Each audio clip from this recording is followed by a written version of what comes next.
இன்னும் சொன்னா பஞ்சு மூட்டை 5 ரூபா விற்கிதா? பஞ்சு மிட்டாயோட விலை தெரியுமா? 10 ரூபா, 20 ரூபா, 50 ரூபா, 60 ரூபா, 100 ரூபா. வேற வேற மாதிரி பஞ்சு மிட்டாய் விற்கிது. சிக்னலில் 10 பஞ்சு மிட்டாய் விற்கிது. காரில் போனால் வாங்க முடியாது. அவனுக்கு காசு கொடுத்தாவா சைடில் நிற்கணும். அது 10 ரூபா. ஆனால் மாலில் போனால் பெரிய பஞ்சு மிட்டாய் விற்கிது. அது 4000 ரூபா. துபாயில் பஞ்சு மிட்டாய் விற்கிது 2000 கோடி. பஞ்சு மிட்டாய் 5 ரூபா விற்கிறது. சிக்னலில் 10 ரூபா விற்கிது. அதே பஞ்சு மிட்டாய் மாலில் என்ன மாலில் தேடு, அதே மாலில் 400 ரூபாய் விற்கிறாங்க.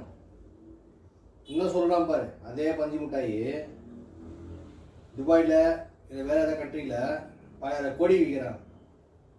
இப்போ என்ன சொல்கிறேன், 5 ரூபாய் பஞ்சு மிட்டாய் விற்கிறியா? பாட்டா பண்ணுற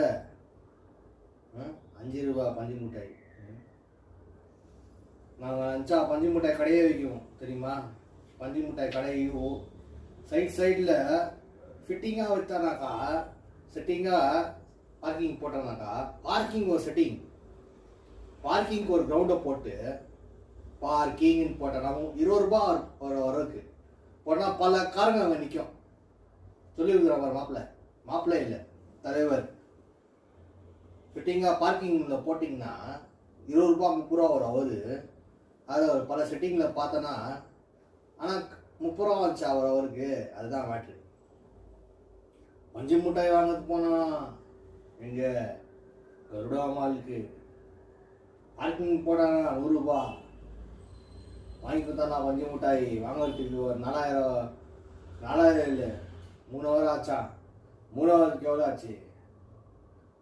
600 ரூபா பில்லு போட்டான். பஞ்சு மிட்டாய் வாங்குறது தான் முக்கியம், நீங்கள் பில்லு தான் முக்கியம்னு சொல்லிட்டு 600 ரூபா வந்துச்சான் வாங்கிட்டு.